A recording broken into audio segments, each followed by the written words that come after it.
Welcome to Escapes. I'm Erika and I am thrilled to invite you on this empowering journey. Join me as we explore the art of escaping self-doubt, the constraints of the 9-to-5 grind, the false realities that hold us back. We'll empower you to embrace entrepreneurship, motherhood, and co-working with your partner, and to boldly step into leadership roles that were once thought unattainable. Escapes is more than a podcast. It's a community of resilient women and men who are rewriting their stories, chasing their dreams, and smashing through glass ceilings. Together, we'll share stories of triumph, strategies for success, discuss our failures, and use insights from remarkable individuals who have paved their own paths to greatness. So join me, Erika Hemphill, as we unlock the doors to your unlimited potential.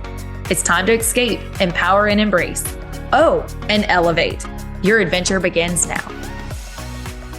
So good morning, everybody. We are back with another episode of Escapes, and we are back to the husband-wife talk. So Garland's here with me this morning, and we are just going to jump right in. So I'm excited to have everybody back. But this morning, Garland came running into the bathroom and had this great idea of a good talking point. So let's share it, because I do think that coming to the end of the year, these are a lot of things that people in general deal with: depression, anxiety, goal setting, money issues, financial issues. And so he wanted to talk about what the word grateful, what it's brought to mind lately. Thanks for opening up for me. So I'm a deep thinker. I guess you couldn't look at me and tell that, but I analyze things to the 9th degree, 10th degree. I just analyze everything. And gratefulness is like a new word or thought to me. Like, not that I don't know what it is, but it's you know, you talk about motivation and ambition and being ethical, like loyalty, honesty, like characteristics that I would normally focus on in my life. Gratefulness wasn't one. But on Facebook, I have group of friends, and the word grateful and posts about being grateful have all came up. And you know, we're getting close to Thanksgiving right now, as we're speaking here today, and thankfulness is something that people talk about. So gratefulness and thankfulness to me are one and the same. Do you think that because of the season of the year, that's why it comes up more? Or do you think that it's just the environment of people that we keep putting ourselves in? It is a circle. There's it's a certain group of people that I see that are influencing deeper thoughts, and trying to get people to take action on their thoughts and their plans and their goals and things. So I never associated gratefulness with like business success and happiness, but I've really been thinking about it a lot last couple of days. And last night I was in the truck with Kipton, our son, and I just had to give him the spiel about what I had, my final conclusion on this gratefulness. And I was like, Kip, he's looking at his iPhone and I got to get his attention, but he gives me his attention. I said, look, I've been thinking about this word gratefulness. It's happiness. Like, you're looking for happiness. Gratefulness and happiness go hand in hand. They are directly related. And I'm like, it's so simple, but it's so complex. This light bulb just feels like it lit up for me. Like, I never really celebrated the things that I was grateful for. You want to share some of those? Yeah, definitely. I'm trying to think how I want to say this. Life is a bitch, and life is good. Both statements are true. Right. They're very true. The only difference is like the perspective that you choose to look at things from. Right. So when you say, what am I grateful for? I'm grateful for my kids, their health, how smart they are, how beautiful they are. I'm grateful that I'm alive. I'm grateful that I have a wife that's beautiful and loyal and loves me, and we just made 16 years married last week. So I'm grateful for my truck. Like, growing up, we didn't have newer vehicles like this. Like, I'm just very grateful for my house, big, beautiful home. I would describe it like as our family's nest. Like, it's so comfortable. our home is. So I'm grateful for all those things, and life is good. I could almost go back to the life's a bitch statement too and look at what I just told you from a different perspective. Like when I think about my house, sometimes I get stressed because I'm like, dang, all these baseboards need to be repainted. I really need to change all these floors. And in order to change the floors, I got to pull up all the baseboards and I'm going to have to move all the furniture. And my wife wants me to start remodeling her office this weekend. And the garage, she told me she wanted me to clean the garage this weekend too. Like, so that's another way of looking at this house that I'm grateful for that kind of gives me that feeling that life's a bitch. Same thing with my truck. It needs a new windshield. I'm about to drop it off next week for new tires. Needs an alignment. Has some So light. isn't it just more about the perspective that you look at everything? It is a gratefulness, but it's the perspective that you look at things. Like the perspective of that you have it's a newer truck. It has 0% interest. We're not getting rid of it. The AC works. The heater works. The radio works. It's a nice truck. Y'all, he has a very nice truck. So, but it comes with some maintenance. It's just like a business where you love your job. You love that you get to work with me every day, even though I drive you crazy. But it provides for this beautiful life that we have. But the perspective on the other side of that is that it comes with a lot of responsibility and maintenance, right? I guess I agree with you. And what I'm trying to say is gratefulness is the key that unlocks the happiness. Gratefulness is what changes the perspective from life's a bitch to life is good. Gratefulness, it fixes that. Gratefulness will fix your perspective. And it was just weird because I feel ignorant. I'm 37 years old and I'm just now coming to this conclusion, but it's powerful. Well, somebody in our ecosystem put up a post today, and it was really moving for me. And it's around the same similar concept that you came in and wanted to talk about today, is that when we get around this season, a lot of people put on a fake smile and they push through the holidays. Some people don't have family that they get to go spend Thanksgiving with and sit there and watch football games and play board games like we do. Like some people are going into the Christmas season and it's a very not healthy time for them. And the post was about taking those moments and really looking at your life for what you are grateful for, what you are happy for in this moment. It might be that your business didn't do as well as what you wanted it to do this year. Look, it's been a rough year for a lot of people, but what are you happy for? In that same post, he was saying that there were times when he had his business that he could remember not being able to afford Christmas presents for his kids. And it was the worst time of year. He says, I would get moody. I would get unhappy. And there are people out there like that, but they still put a smile on. They still try to push through. And I think that tailors exactly what you were saying, that no matter what, there are things to be grateful for, even when there are things that are sad and hard to get through. And if you don't have the same family structure or the financial status that you want, you can sit back and change your mindset to say, okay, well, if I didn't meet my financial goal this year, what am I going to do for next year that's going to be different? Or, you know, if it is about that you want to take that trip with your family, well, how do I do that? But I'm grateful for that. I have a healthy family, that I have a roof over my head. Think about the people that don't have that. So I thought it was really cool that you just like ran into the bathroom this morning and wanted to talk about that. And then you're right. Our ecosystem talks about being grateful and gratitude and humbleness a lot more than just this season of their life. That's true. I've seen some other posts recently talking about your circle, and there's easily things that you could talk about that you could improve your quality of life by improving your circle. Like some of us, if we're honest with ourselves, we have people in our circle that are takers. They take our energy. They take our motivation. It's not to say that you need to be mean to those people, but you just need to gravitate to the other side of your circle and just try to give less of yourself to somebody that's constantly taking your energy. That one we talk a lot about in our ecosystem.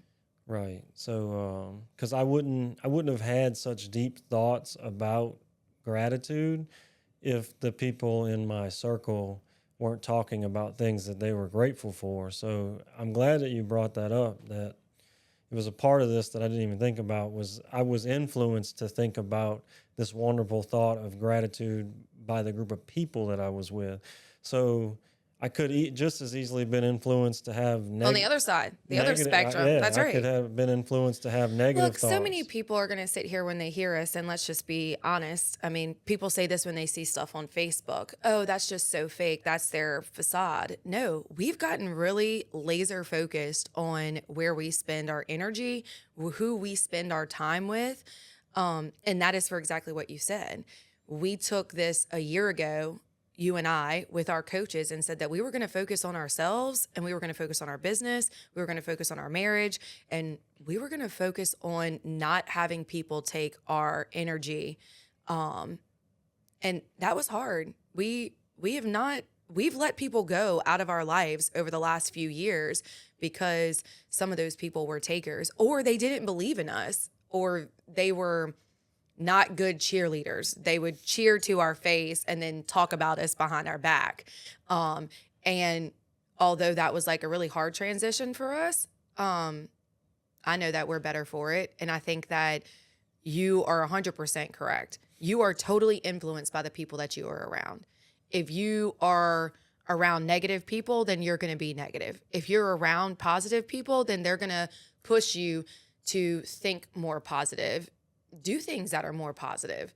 ENG just donated money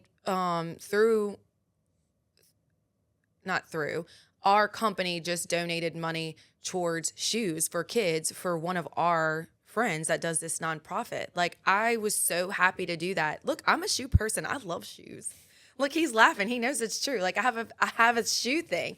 And so to see that there were kids that were going to get shoes, I thought that was awesome. But if I wouldn't have been in that ecosystem, would we have done something like that? Yeah, and little Erica's just willing to help. That's who you are. And it's funny because we didn't even talk about the shoe donation. She just did it because that's how she is in regards to helping people. But the shoe situation hits home for me. I can remember, I think I got my first pair of Reeboks when I was in 2nd or 3rd grade. And my mom like celebrated it that she had enough money to give 3 of her sons each pairs of Reeboks. Like, that was a monumental purchase for her. Like, we weren't getting Walmart shoes, or it was really Payless. We used to go Payless shoes all the time, but like, we always had cheap shoes. And my mom took a lot of pride in the day that she was able to get us, in her mind, name brand shoes, the Reeboks. Yeah. So it does mean a lot, because the shoes they went and bought were Nikes. Nikes, like, all Nike, like Air Max, Dunks, yeah, like name brand, yeah, like shoes that kids would be proud to wear and want to have and take care of. And it's not to like boast like, oh, we helped with this nonprofit. It's to say that when you're around positive people that want to make positive impacts, you want to do that. And it goes back to people that are in your circle influence you. And you talk about gratefulness, and I talk a lot about gratitude. Me and Arbery. What did she tell you the other day whenever you were on your way to school? When you brought her to school, do you remember? No, that was a pop quiz. I failed. Arbery, every morning when we get in the car, she takes over my phone and we listen to positive motivational songs, Christian songs, and she and I sing at the top of our lungs on the way to school. That's how we start our day every day. I didn't get that from anybody. That's just what I do with my little girl on the way to school. And it starts off her day with what? A positive mindset to whatever. I've realized that if we don't get out the house and she doesn't have her hair brushed, it doesn't matter. She can brush her hair in the car, or she can put her shoes on in the car. I don't care. I want to get her in the car, and I want to start her day off like with the most positive mindset going into the day. The pop quiz that you failed, and it's not that you failed. You brought her to school that day, and you put it on the radio, like Cajun 107, because we used to listen to that every Yeah. morning. And she told you, I don't want to listen to that. I want to listen to, and I think she told you the name of the song or something, Yeah. because she came to work that afternoon after school. And she was like, Mom, Dad wanted me to listen to the radio this morning. And I was like, well, did you tell him that you wanted to listen to the music? And she was like, yeah. I played it for her. So You're right. I exactly what remember. you're saying. She's gotten into that routine. She loves that. But that goes back to that same thing. Just like being grateful. I'm grateful that I'm able to bring her to school every morning and have those moments with her, and share what we're investing in ourselves, and investing into our kids. It's pretty crazy. Yeah. What was the other thing you want to talk about this morning? It's interesting because Erika says, hey, she invites me to the podcast, obviously. And so I knew I'm coming. It's not a surprise. So for the past few days, I just, as thoughts come through my head, it's something maybe good to talk about, or maybe I always try to think of things as like, if I was listening to this, what would I want to hear? Or, impactful things, impactful moments. So I'm going to tell you about a time that I was driving garbage trucks at Waste Management, and something motivated me. This quote changed my perspective on the work that I was doing and how I performed my job. And look, you can use this quote maybe in your own office to motivate your employees, or use this quote to motivate yourself. But I wanted to be a route manager when I applied to be at Waste Management, and I got denied because I didn't have enough experience. So I became a truck driver, knowing that I needed 2 years of experience to get into management. So, and when that 2 years hit, I felt like management should just hire me right away. Move me So up. I was going to the bosses every Friday as a driver, talking about what did I need to do to be a manager. I'm ready to be a manager, letting them know that I was ready. I was so eager. But so they had this quote in the break room on the TV every day. You could see it in the morning or the end of the day. Well, I remember walking into the break room at the end of the day to give the dispatcher my end of the day paperwork. And the quote said on the TV, bigger jobs go to those people that have outgrown their smaller ones. Just Say it again. bigger jobs go to people that have outgrown their smaller ones. Very simple, extremely profound. Like, my brain automatically starts analyzing that to decide, is this true or not? Like, is that true? Anytime I can't think of any time that's not true. Like, and before I can move up, I need to prove that I can handle this role. So instantly when I read that as a driver, I started to analyze, was I the best driver they had? And if my answer to that was no, which it was no, I was pretty good, but I wasn't the best. I wasn't the best at calling in cans that weren't put out, or I wasn't the best at documenting carts that needed to be fixed on my route. I wasn't the best at everything. I did a lot of stuff well. But after reading that quote, I realized, man, I really need to prove that I'm ready to go to the next level. And the way to do that is to outgrow this job. And I hadn't outgrown it at the time, but within about the next 6 months, I ended up at 2.5 years getting promoted into management. But I definitely still think about that quote today because it was something that changed my working perspective.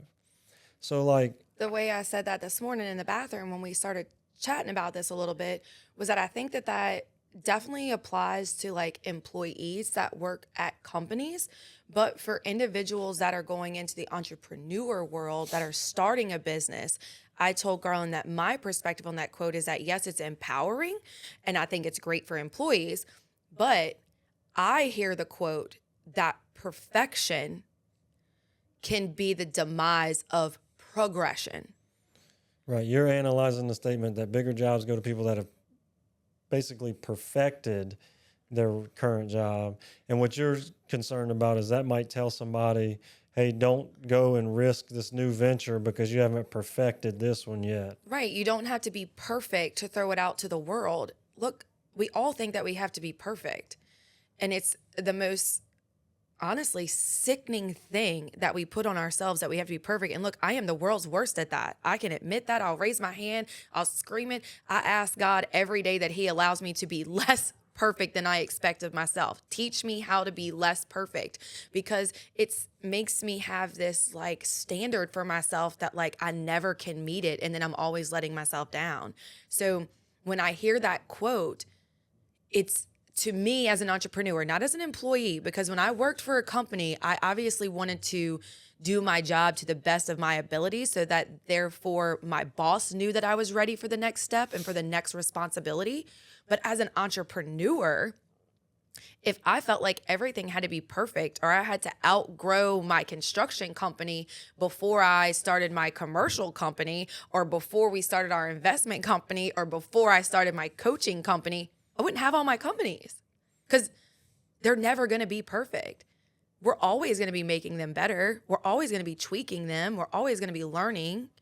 So like, I think that that's a very powerful quote for somebody to read and want to be better, to do better, but don't let that hold you back. I slightly disagree, but that's Here we go. That's why, but that's why we're perfect No, for each other. I'm just saying. No, that's awesome. From an entrepreneur perspective, like, what do you want for E&G as a construction business?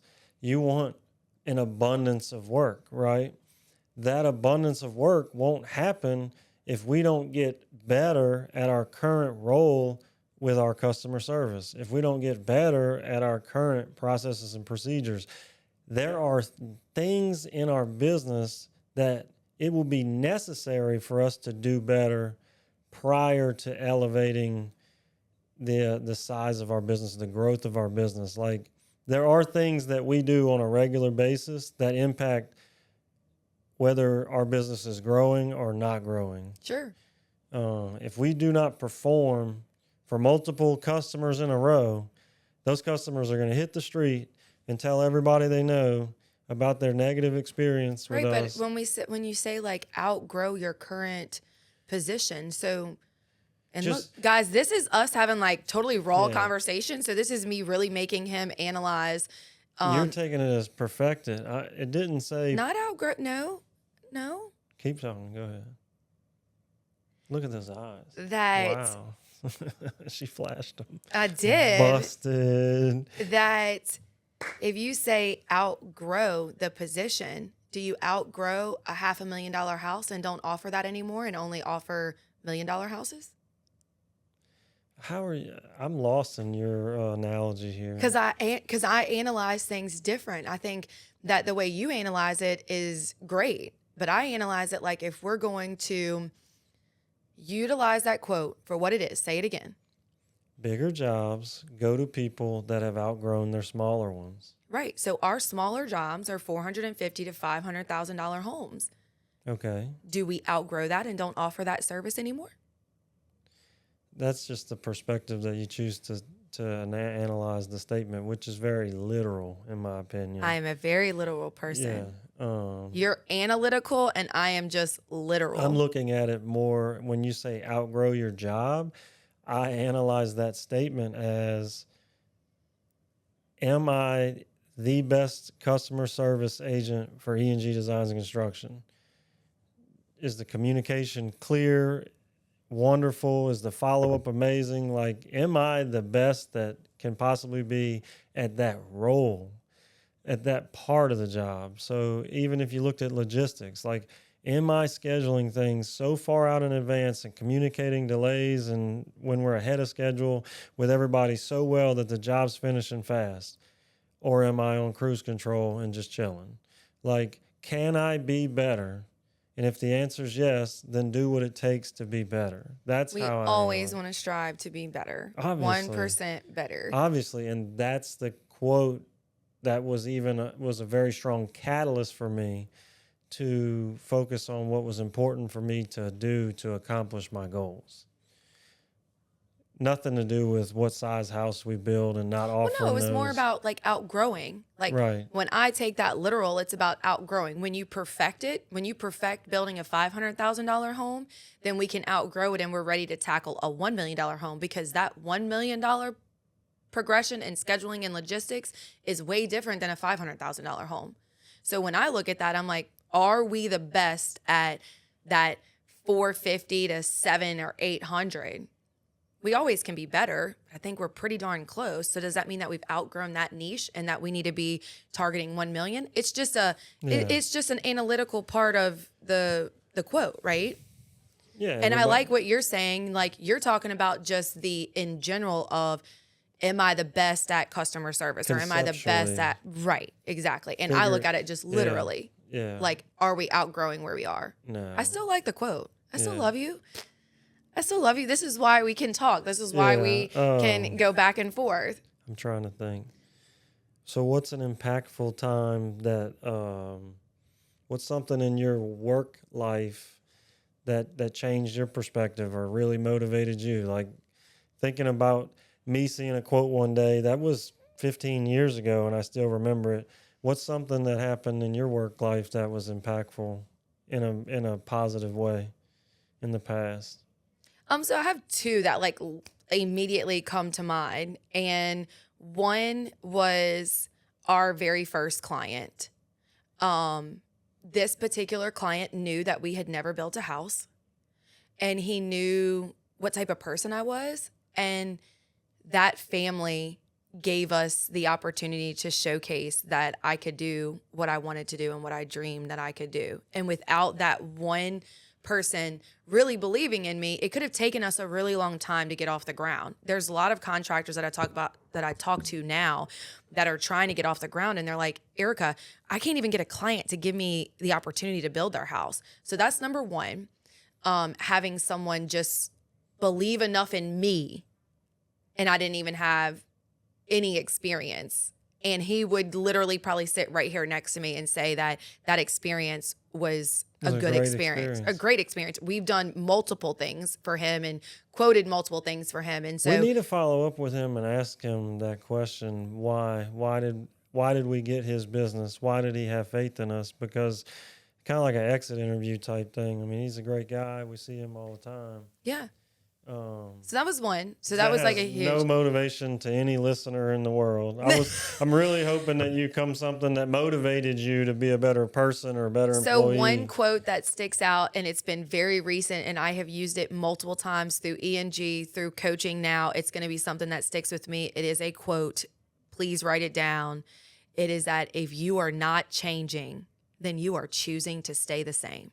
And that is with anything in life. And when I sit back and I analyze that quote, I heard it on, of course, of all places, there was a influencer that was on TikTok that does like motivational quotes every day. Like, that's all she does. She just puts up motivational quotes. She didn't say who said it. I don't know if she came up with it herself, but it is just, now I see it all over the place. But it is something that I put on my workshop stuff for the last event that I spoke at.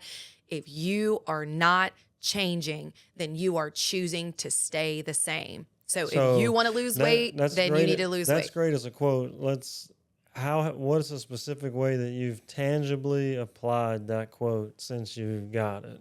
Like, since you heard it and it impacted you, how has it changed? Like, what have you done? What's something specific that you can relate that you do differently now? So I've wanted to start hosting these workshops, and I kept saying I was going to do them. I've been motivated to do them. People have asked me to do them, and I really just hadn't put it into place. And when I heard the quote, I mean, it really, what am I doing? Why am I not doing it? So I'm just choosing to stay stagnant if I don't do it. Well, I did it, and I sold out a 75-person event. So that, I heard the quote before the event. And so therefore, that is the change. The change is that now Boss Babe Consulting has 4 dates that we're ready to put out there that we're going to do. We've picked the event spaces. Like, we are making the change. We're not choosing that we're just going to talk about it, because I've been freaking talking about it for a year. So that's good. That's awesome. And when you apply that to everyone else, like you're talking about the listeners that are listening, I challenge you that if you are looking at your life right now of 2024, what did you not change that you wanted to change? Are you not happy with your weight goal? Are you not happy financially? Are you not happy with your boundaries, with your scheduling, with your relationship with your husband, with your kids, whatever it is? What did you not do to make a change? Definition of insanity is doing the same thing over and over again. Yeah, and thinking you're going to get a different result. So I will say this in closing for anyone that's listening. Today, we really did talk about multiple different topics. And to wrap it all up into 3 words, we talked about Gratitude, being grateful, and how grateful, how it gratitude, relates to happiness directly. happiness. Your life is your book to write, and how you do it and how you continue to thrive and be happy is your choice, which brings me right back to that quote that I said. If you are not changing, then you are choosing to be stagnant. Make a choice, make a change, be happy, find what's grateful, find what makes you happy. And the other thing is that try to be the best version of yourself, whatever that is, whether that you work for somebody else or you want to start a business, find a way to be the best version of yourself every day. So thanks for escaping with me today, and let's be better humans every day.